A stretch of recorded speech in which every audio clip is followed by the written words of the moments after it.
maagang paghahanda natin sa pagdating ng bagyong si Uwan ay nagpalabas po ng pag-asa ang Tropical Cyclone Bulletin number 1 hinggil nga dito sa severe tropical storm na si Uwan. Ito po yung bagyo na may international name na Pungwong na sa kasalukuyan ay nasa labas pa ng ating area of responsibility. So sa latest satellite image, makikita po natin na yung bagyong si Pungwong or tatawagin nating Uwan kapag sa mga oras na ito inaasa natin sa pagpasok sa PAR ay nasa labas pa rin po at napakalayo pa, wala pang direktang epekto sa anumang bahagi ng ating bansa. Now, simula ngayong gabi hanggang bukas, asahan pa rin natin generally mainit at malinsangan na magiging lagay ng panahon sa nakararaming bahagi ng ating bansa. Maliban na lamang sa ilang isolated rain showers or thunderstorms, lalong-lalo sa mga lalawigan sa silangang bahagi ng Luzon at ng Visayas. Samantala, ang bagyong si Uwan, international name na Pungwong, ay tinatayang nasa layong 1,175 kilometers ang layo silangan ng Eastern Visayas. So taglay ni Uwan ang lakas ng hangin na umabot hanggang 110 kilometers per hour malapit sa gitna nito at ang pagbugso ng hangin ay abot hanggang sa 135 kilometers per hour. Sa kasalukuyan, kumikilos po ito sa direksyong pakanluran sa bilis na 25 kilometers per hour. So gaya nga ng binanggit natin, wala pang direktang epekto sa anumang bahagi ng ating bansa ang severe tropical storm na si Uwan. Subalit, dahil nga yung inaasa nating paglapit ay minarapat nating mag-issue ng Tropical Cyclone Bulletin sapagkat sa ating forecast track, makikita po natin na inaasahang posibleng pumasok ng area of responsibility si Uwan sa pagitan ng mamayang hating gabi hanggang bukas ng madaling araw. No? At bukas naman ng madaling araw, tinatayang nasa layong 910 kilometers silangan na ito ng Eastern Visayas. Bukas naman ng hapon, Sabado, inaasahan na itong nasa may bandang 650 kilometers east ng Katarman, Northern Samar. So ito po. At posibleng bukas ay maging ganap na typhoon category na po itong si Uwan. At makikita na naman natin, sa susunod na 36 hours, iyon po ay linggo ng madaling araw, posibleng umabot na ito sa super typhoon category sa layong 305 kilometers silangan ng Birac, Catanduanes. Ngayon, gaya nga ng binanggit ko, malayo pa, nagbigay na tayo ng babala, sapagkat pagdating ng 36 hours, posible na pong maramdaman ang epekto nito sa ilang bahagi ng Luzon at ng Visayas. At makikita nga natin sa darating na linggo ng hapon, ay halos malapit na ito dito sa silangang bahagi ng Central Luzon. Central and Southern Luzon. At posibleng sa pagitan ng linggo ng gabi hanggang Lunes ng madaling araw, ay tumama ito dito sa Isabela, Aurora area. At sa darating naman na Lunes ng hapon, nakalagpas na ng landmass ng ating bansa. And then sa darating naman na Martes ng hapon, or Miyerkules ng hapon, ay nandito na siya sa may bandang 295 kilometers northwest ng Itbay at Batanes. So kung titingnan po natin, in terms of intensity, hindi na talaga natin may sasantabi yung posibilidad na mag-develop ito, mag-intensify further into a super typhoon bago pa mag-landfall sa ating bansa. Kaya yun nga yung babala natin. Tingnan natin yung forecast track, tingnan natin yung area of probability. So anong lugar yung mga dapat maghanda sa possible landfall?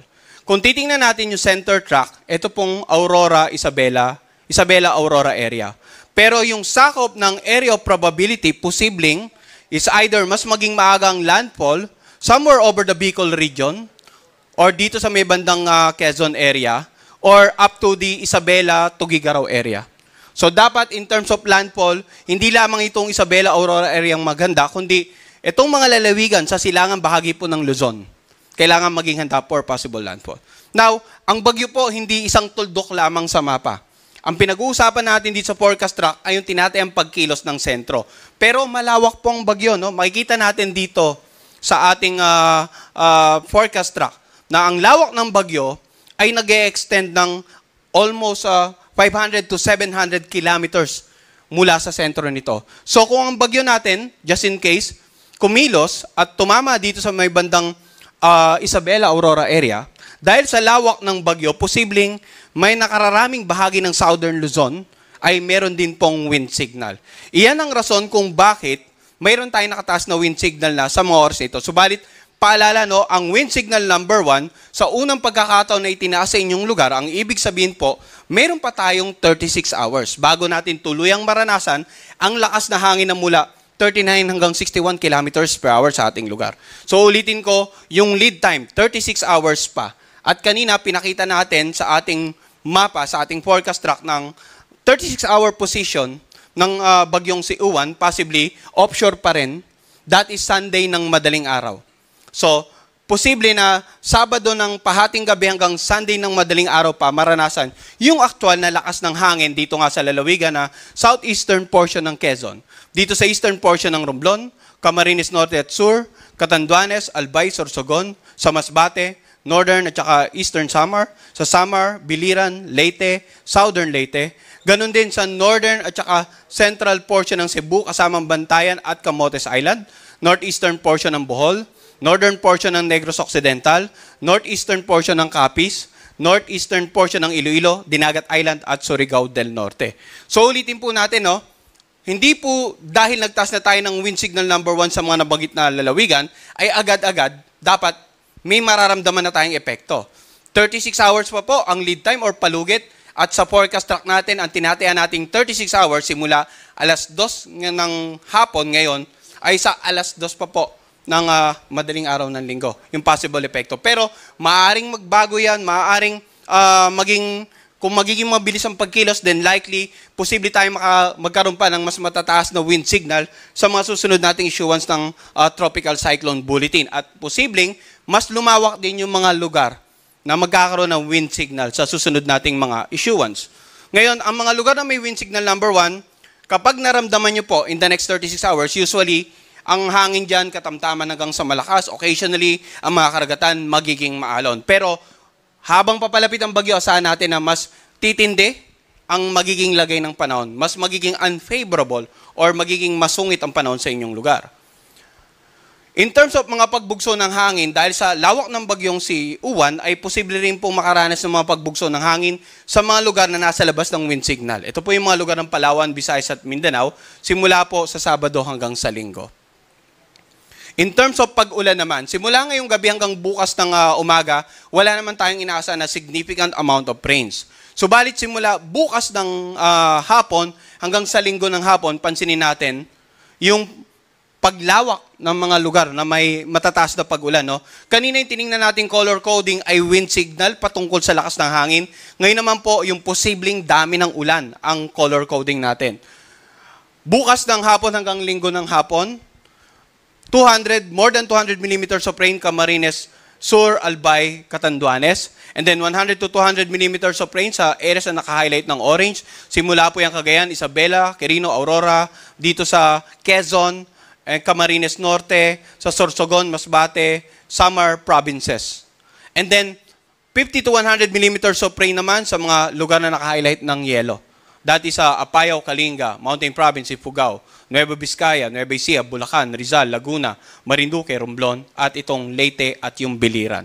So ito pong pinakikita natin pag-ulan, simula pa po, posibleng mangyari yan, simula pa po bukas ng hapon hanggang sa darating na linggo ng hapon. Kaya generally, sinabi ko nga kanina, nabanggit natin simula ngayong gabi hanggang bukas ng umaga sa generally fair weather tayo, maliban lang sa mga isolated thunderstorm.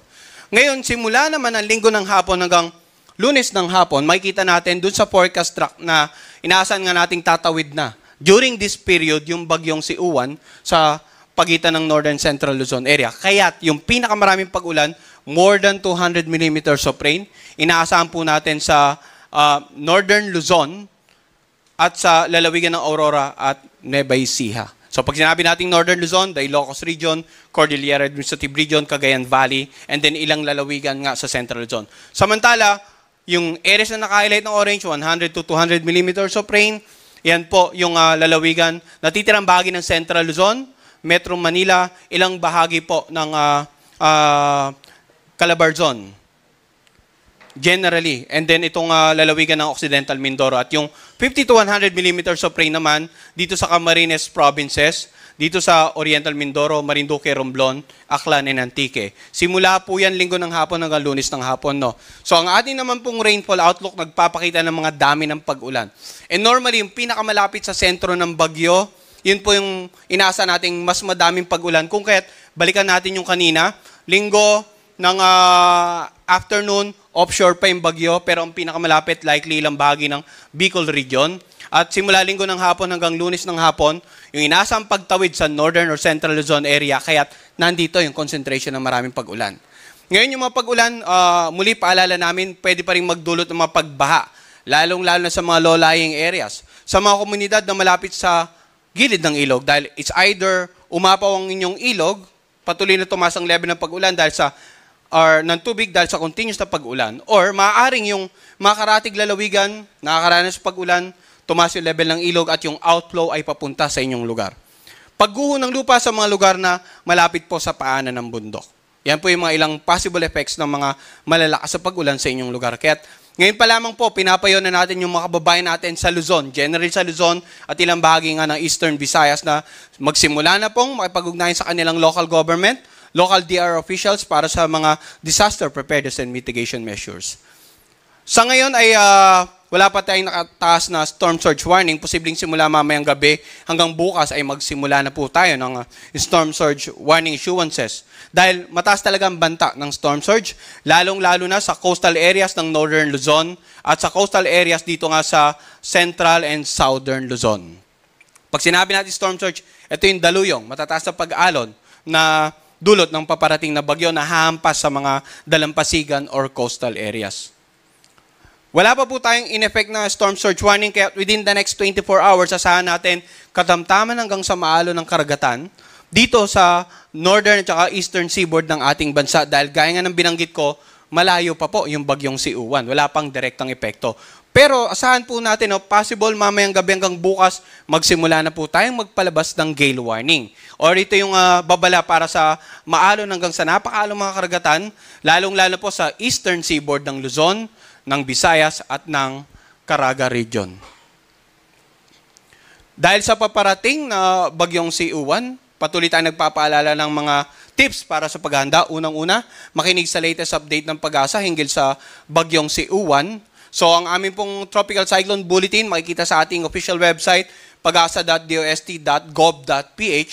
Sundan din ang aming official social media accounts. Pangalawa, magkaroon ng community and family plan. In terms of community, gaya nga na nabanggit natin kanina, simulan na po nating makipag-ugnayan sa ating LGUs at local DR officials para sa mga disaster preparedness and mitigation measures. Sa family plan naman, in terms of magkaroon tayo ng pagkukusa, just in case na alam natin na bahain ng ating lugar, lalong-lalo yung mga kababayan nating naninirahan sa mga low-lying areas, malapit sa gilid ng bundok, kung makakapansamantalay, makapanuluyan tayo sa mga kamag-anak natin na naninirahan sa mas safe na lugar. Pangatlo, emergency kit. Maganda po tayo. Pang-apat, lumikas sa mga itatakdang evacuation center ng ating mga local government.